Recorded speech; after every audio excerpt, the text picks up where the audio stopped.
Jeff from Chillin and Grillin with Jeff here. Boy, do we have a fantastic episode this evening. I was invited to join Chef James Smith on the stage at the London Wine and Food Show.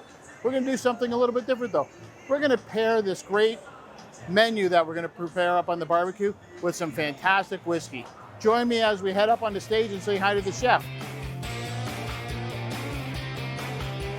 Welcome. Thank you so much for joining us and joining us here for our first wine and food show here at Western Fair for 3 years. I guess it's been 3 years.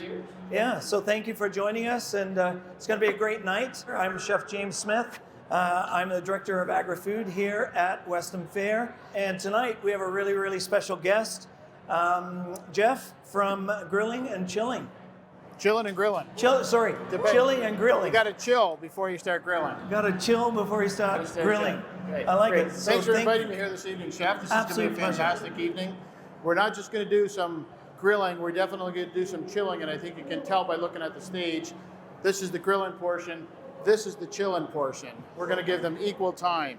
There may be equal time, there may be more time on the chilling side. We haven't decided yet, but we're going to see where that takes us. So we're going to get some information on this in a few moments, but in the meanwhile, Chef, what do you got planned for us this evening? I'm going to do a lamb dish, and you may not know this. My background's Australian, so I like to do lamb whenever I can. I love to support lamb industry here in Ontario. It's an amazing industry. Lamb is becoming more and more popular, I find here. I personally love lamb. Love it, and it barbecues amazingly. So for this, for what you're... So much versatility on the grill. So much versatility, so it's awesome. So I'm going to be doing a leg of lamb, and we're going to be putting it on the grill. But of course, we would normally barbecue, so obviously I grew up barbecuing. We barbecued all year round. So I would put this on the barbecue nice and slow. Low and slow, exactly. But one of the things I'm going to do with this is... a friend of mine a long time ago, he started a company called Bush Dreams. I love to use it, but one of the reasons why I love it is it's actually got indigenous spices that are hand foraged in Australia. And it's kind of like if you're in Italy or in France, the truffle forages, they know where to go. This one's called a pepperberry. So the pepperberry is from Tasmania, so it's an indigenous spice from the island of Tasmania, which is just off south of Australia, if you all know that. It's like a blackberry that when you dry it, it looks like black pepper, just like peppercorn. But it has a kind of fruity flavor. Will that sweetness carry through to the lamb? Is that what you're looking for? Yeah, absolutely. It'll go right in here. So it'll actually go beautifully with it. Why don't we get going? All right, let's start cooking. I know Trevor's going to be joining us in a moment. Here comes Trevor. All right, well, let's take out Trevor. Thanks for joining us. Yeah. Jeff, good to see you. Trevor, we're cooking up some great lamb. Trevor is the most knowledgeable guy on whiskey I've ever met in my life. He's also a pretty stylish guy, so we got to give him credit where we need to give him credit. But he's going to tell us about some whiskey. When we told him what the menu was going to be, he immediately jumped into pairing it with whiskey. He was very excited about that and seemed pretty motivated by it. So tell us a little bit about the whiskey and why you went that direction. All right, Jeff. Well, the whiskeys that we're using today there are two. The first one is going to be called, is called Nika from the Barrel. All right, so it's a Japanese whiskey. Then our other spirit we're going to try is Writer's Tears from Ireland. Do we have anybody Irish here? Front row, of course. Well, so both of them are very drinkable on their own, neat, but I also love to make cocktails and try to marry some of these flavors with the food that chef's going to be preparing. So the first cocktail that we're going to try is an old-fashioned. The great thing about the old-fashions that I make, I like to use maple syrup versus simple syrup. Nice. Have you made simple syrup before, Jeff? I have. Great. And so in simple syrup, it's supposed to be simple, 1-to-1 ratio of sugar to water. Some people they play with the ratios a bit, but I typically stick to 1-to-1 to truly make it simple. Simple syrup just sweetens things because it's highly refined sugar, right? So you're only getting sweet. There's nobody that can really tell me what white sugar tastes like. It's just sweet. It's just sweet. A maple syrup, it's got that beautiful flavor. This lady just gave me the thumbs up, where it actually marries well to not just the food we're trying, but the barrels that these whiskeys are aged in. So you've got the oakiness from the barrel, and then you've got the maple from the syrup, and they go together like hand in glove. And especially as a proud Canadian, when I travel, I used to do a lot of work on ships. I'd always bring some maple syrup because it was a novelty to the Americans or someone from Mexico or Europe, and we make the best maple syrup in the world. Am I correct? Absolutely.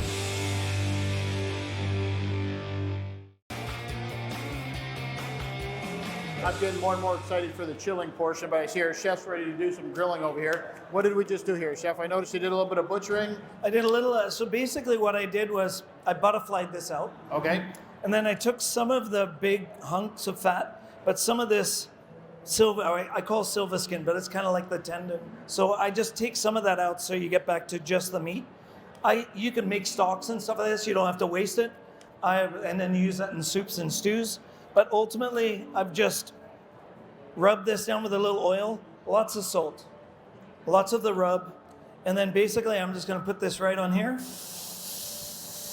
Nice and hot. We can hear that sizzle. love that Obviously, sound. that's what we always want to hear, right? You can hear that? You're stimulating all the senses with the sound, the taste, the smell, everything. Absolutely. 100%. I always say when you eat with your eyes, you eat with your ears, and then you taste. So there's so many senses that happen before you actually get to taste. And I think those are all, this is what sets you up. This is the part that makes you hungry, right? This looks absolutely incredible. So now what flavor, you mentioned that the rub is going to bring some sweetness to it. We're going to have some saltiness to it, and we're going to have a little bit of, would we say a wild taste from the lamb or more of a grassy taste? So we have three things coming together. Yeah, well, I mean, this one's Ontario, so this one's going to be, it'll be a combination, grassy, but obviously grain-fed. But it's just going to have a really lovely sweet texture. But lamb, when you're tasting lamb, especially grass-fed lamb, that medium, when it hits that medium, it is when you get the true lamb flavor that doesn't have that kind of gamey, kind of moves from gamey to, or I taste the grass, I taste the grain, I taste the lamb, but it doesn't taste strong. For this, for like a lamb on a barbecue, low and slow, depending on the size, this is only a couple of pounds. This would take probably about 20, 25 minutes on the barbecue, low and slow. I'll just turn it once after about 7 minutes. After about 5 minutes, I'll turn it over. And just as a guide for anything medium that's about 1.5 inch to less than 2 inches thick, you cook it on the first side the most. Once you start to see some blood coming up to the top, I say blood, but the juices, right? Because heat travels up. So with it, the juices come to the top. When you start to see the juices pooling on the top, just in a few places, you turn it over and you cook it for about half the amount of time that you've cooked the first side. And you will get medium perfectly every time. Now we talk a lot about cooking on direct heat or indirect heat. Obviously here we're sort of a combination of the two. On a barbecue, I would go direct heat. I want the fire underneath. Yeah, you want the coals, you want the fire, you want that charring. I like the charring, not too much, but you want some of that crustiness that happens. Sounds good to me. Trevor, I'm just curious. We talked a little bit about the rub being sweet, having some sweetness to it. Is that what brought you to this particular cocktail? Yeah, so whenever I make a cocktail and I pair it with something like what Chef has got prepared, I typically go towards the sweet and sour, right? Because it's kind of like what my family's Guyanese, and so we call it Moorish. I don't know if anybody here uses that term, but Moorish, where you want to eat more. So the sweet and sour is kind of like sweet and salty, right? You want to keep having more sips and more sips and more bites and more bites. So what I've got paired with the lamb is kind of like a strawberry sour. So you're getting hints of that fruitiness and the sour from the citrus that really helps to cut through and showcase the meat quite well. But I have some old fashions prepared in the back. Would anybody like to try those old fashions I talked about earlier? We're ready to serve up. I think we got some thirsty people. They're ready for the chillin' side. Yes. We'll leave the grilling side to the chef. We'll get some drinks served. Fantastic. I'll be right back. All right. All right, chef. We're going to get some cocktails served. You've got peaches or nectarines, peaches. Peaches. So growing up with a lot of meats in Australia, we are exposed to a lot of fruit with meat. Okay. So that's a very common pairing. And again, you kind of get that citrusy. You get some of that acid, right? So it has two functions. Obviously, flavor, you want to bring that flavor out on the lamb, which fruit does, citrusy and fruity flavors do, but also it helps with the digestion. So it has a couple of functions. Okay. So we would always have some kind of fruit, be it whether a compote, a sauce, a puree, and that would be served with our meal instead of like a barbecue sauce or like this is what we would have. So we would do fruit typically. We're looking at it with a salad or a dessert. You're combining it right with the meat. So what are we making here with it? We have peaches, red onion, some oil. So this is just some red onion, peaches, and nectarines. Essentially, that's it. I'm going to use the same rub, Some of the same one, okay. just a little, and then honestly, just some oil, olive oil, a little Oh, we're salt, gonna grill these up. and we're gonna grill them up. Yeah. So And I'm gonna what, put and them what are right you on. calling this? This will be a grilled or barbecued stone fruit compote, essentially. Once this is cooked, I'll just chop it up and serve it kind of like a cooked salsa. On the plate with the lamb. Right on the plate with the lamb, yeah. Just like that. And then, again, with this, you're really just kind of getting that little Wonderful bit of aromas smokiness. coming up in I there. know. That's fantastic. If you think about the fruit, the sugars, the caramelize, right? So you get that you get that little caramel, sweet, acidity, the fruit flavor. And yeah, we just chop it up. And it just is a really lovely accompaniment with the lamb. Hey, Trevor, make sure you bring some for the stage. You got it. Chef, you got a chance to say cheers? Oh yeah, here we go. Cheers. Here's to the London Wine and Food Show coming back after 3 years. It's great to see everybody this evening. And grilling and chilling with Jeff. Chilling and grilling, buddy. Depends what you want to do first. Up, Well, cheers. Hey, cheers. Fantastic. Oh, that is very good. Okay, we're going to take a little break Trevor, here what are you while we doing to us? enjoy it. Fantastic.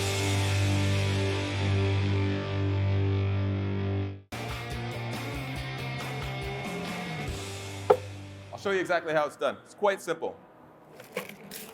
You add ice to your shaker tin or to your glass, your mixing glass. Some people like to mix it in the glass itself. I am pretty loose and fast with the rules, all right? A healthy serving of your whiskey. Now this here, because it is 51.4% ABV, alcohol by volume, about 1.5 ounces is enough. Whereas usually I'd add 2 ounces because most whiskeys are around the 40% mark. All right. This here, I'll give you a little 101 on bar tools. It's called a jigger. Some people call it a shot glass, but the proper name is a jigger. You got a measurement on the top and the bottom, 2 ounces and 1 ounce, typically, but they come in different measurements. Some maple syrup, all right. Notice I'm not measuring it, but I know exactly how much. So you're gonna add about 1/4 ounce of maple syrup. If you have a sweet tooth, you can do 1/2 ounce. It's up to you, right? And then lastly, some bitters. Now bitters is a long story with bitters. It's a combination of herbs and spices that is actually, you know what, Jeff, put out your hand like so. All right. All right, now mash it into your other hand like this. Now do a face palm like somebody just said something stupid. Oh, yeah. There you go. Wow. So that's the best way if you have alcohol, bitters, to be able to really, you know, get a sense of what the aromatics are in the bottle. Whereas if you just do this, it doesn't do it justice. It's similar to like perfume Big or cologne. difference. Huge difference when you do that. Huge difference. So this would be, you know, chef, I don't know if you ever heard, this is kind of like what salt and pepper to a chef is. This is what a bartender uses to season their beverages. So you, especially a gin and tonic, a vodka soda, anything that's kind of pedestrian, we would say, add a couple dashes of this and it's great. The old fashioned, it goes back about 215 years. The old fashioned is what we call the first actual authentic cocktail. 4 ingredients that are in the cocktail are sugar, which would be the maple syrup, a spirit, a base spirit. It could be anything. It could be bourbon, it could be cognac, armagnac, rum. It's up to you. And then you also have some water. The water comes from the ice that I totally forgot I was making a cocktail here. The ice that we put in here earlier is the water, and then of course bitters. Those are the 4 components of a proper cocktail. So once you've added all your ingredients, you're gonna put your bar spoon into your vessel, and then you're gonna stir. All right? This is a really long bar spoon to keep your hairy knuckles, like mine, out of the actual drink. You wanna be hygiene is number 1. And then you see my little pinky here? That's just to look fancy. And you're gonna back and forth like so. And what you're doing here is you're chilling down your cocktail and adding dilution. Next, it's called a Hawthorne strainer. Hawthorne strainer goes right there. Oh, darn, you're pouring me out. Well, you got a big boy drink. Good thing we're only doing one show this evening. All right. Cocktail is not complete without your garnish. So what I like to do is I cut a little piece of the orange off. And you may or may not capture this on screen. But if you go like this, you see that little cascade? Well, you look that way. You'll see a little cascade of oils. Drop that in there, and you can smell those citrus notes. I'll even do something like this. This is a little move I like to do in the bar sometimes. So you can also kiss the outside of the glass, right? And you can also do, I like to get the actual stem. So what happens is, you're just hanging out at the bar, you pick it up, you sip it, you taste it, you nose it, and then you're like, so I was having what is that delicious citrusy smell? I wasn't cleaning today. And so you get that really nice aromatic that makes it so refreshing, right? And that's the little trick that just takes you that extra step when you're making beverages. Trevor, I'm going to come back in a moment, but this lamb's looking amazing right here. Chef, I see the caramelization happening, and you flip this. This looks incredible. Yeah, this is it's cooking away. You see it. So again, you're going to get a different look from this grill. Obviously, it's grilling and kind of searing. But we're still getting that caramelization. That's the important aspect. Right? Yeah, you get some of the marks. Of course, you won't see the marks anyway once we slice this up. Exactly. Now, one of the things that I think a lot of people forget about lamb and beef too, but the resting part is really important, right? You want to make sure that has a lot of time to kind of rest. So I would say from a lamb point of view, usually I rest lamb for about 20% of the cooking time. Okay. So if it's 20 minutes, 25 minutes, 4 or 5 minutes resting. I don't tent. I know some people do, but I like to let it do its thing. If I need to, you can always like throw it back on, give it a quick sear. It's good, just from a heat point of view. So I did kind of cheat a little. What'd you do? Well, I made another one. Oh, okay. Yeah. So Just like being on TV. just like that. So I'm just gonna. Through the magic of television. So I'll cook this. We'll have this later. So I'm just warming that back up again, and a it's few more ready. grill lines on this, so that the caramelization is there. Yeah. Ultimately, here, all I did was I took some peaches, nectarines, and some red onion. I put it on the grill. I don't know if you noticed that while we're going. I put it in here just to cool down a little. But again, like I said, I like to serve this with my lamb. So essentially, I'm just going to take this very simply. And it can be as fine or as rustic as you want. I even have a couple of friends who like it more pureed, so they'll puree it as opposed to just chopping. It's really up to you. I like texture. Same with me. Yep, I agree with that. A little bit heavier chop. So I'm just chopping this Yeah, up. just a nice rough chop. We got, again, some of the caramelization on there. I noticed the onions are just softened up a little bit. They're not overcooked. They're not brown. No, and I'll use red onion with this, or a sweet onion as opposed to a white onion, just because you want that kind of sweetness with this. And then the only other thing I'm going to add, again, it is stone fruit. There is some sweetness, and there is some acidity in there. But essentially, I'm just going to add a little bit of lime, similar to what Trevor was talking about. I like zest because I love that flavor. It just adds that nice that nice kind of extra lime, the oil, as opposed to just the juice. But for this, I'll just put the juice, and for a couple of pieces of stone fruit, again, peach and nectarine. It can be anything. I like plums, and then essentially I'll just mix that up. Again, it should look rustic. A little salt, a little pepper, and then essentially we're ready. We're gonna plate this. How do you feel? What do you think, Trevor? I think this looks amazing. This looks pretty good. So far, so Grillin good. side is holding its own. The Chillin side is holding its own. What are we doing with this? Ah, yes, right. This is a good segue. All right, so this right here is a mallet that I got at the St. Lawrence Market, at the flea market. Every bartender should have one. Everybody should have one. I go to these shows and you'll get the ice in a bag, rock hard. So I gotta smash it. So the mojito is actually my favorite cocktail, and I was gonna make it for you guys if you like. Absolutely. So this will be a mojito without rum, but with whiskey, and we're gonna use double oak, Writer's Tears double oak. But I can teach you everything you need to know about bartending doing this very drink. You're gonna build it so you can shake. Now we all know about shaking a whiskey sour or martini. You can stir, but you can also build. That means you're gonna have it completely constructed in the glass. Now I typically will start with my booze because, as you've seen, I forget a lot of stuff. I don't want to forget the important stuff. So we're gonna add about just a half ounce based on the size. Next, your lime, okay? You're gonna cut a lime into half. So this was right down the belly. So you got the nipples on the end, and then you got the belly, right?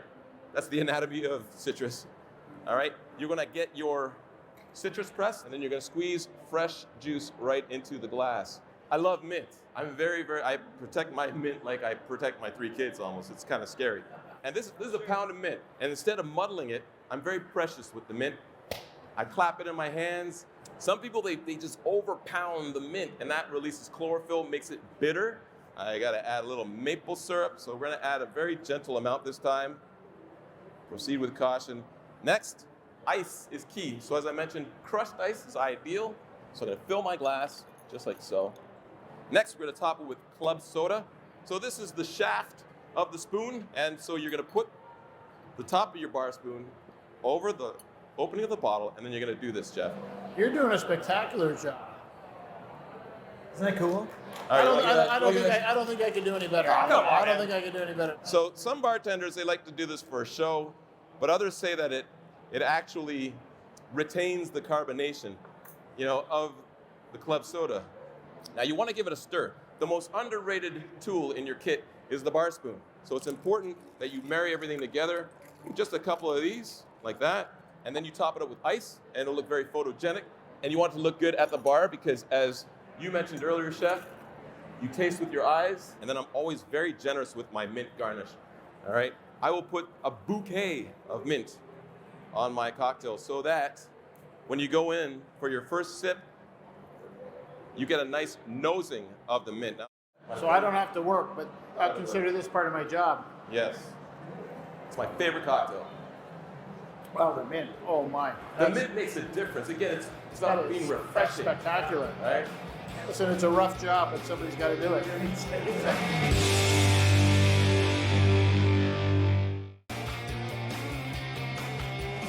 So to plate, I'm just going to take a little of this. So you can see, I don't know if you can see that. I can, It's that's still beautiful. juicy, but Yeah. nice and pink. And that's what you're looking for after it's rested. It's incredibly juicy, yes. And then with lamb, especially the leg kind of, I want to say the leg's made up of a lot of muscles that all come from different directions, right? So it's hard for me to say to you, you need to carve it in a certain way like you would with beef to go across the grain or against the grain or with the grain. So lamb, you kind of take you kind of take it the way it is, but essentially just a little lamb. And then I'll just take some of this. And then there's all kinds of things. If you wanted to, we could steal some of Trevor's mint. He's got a little bit over here. A little bit. And I would do, again, a little bit different to what Trevor did. Obviously, the clapping part, I love to clap.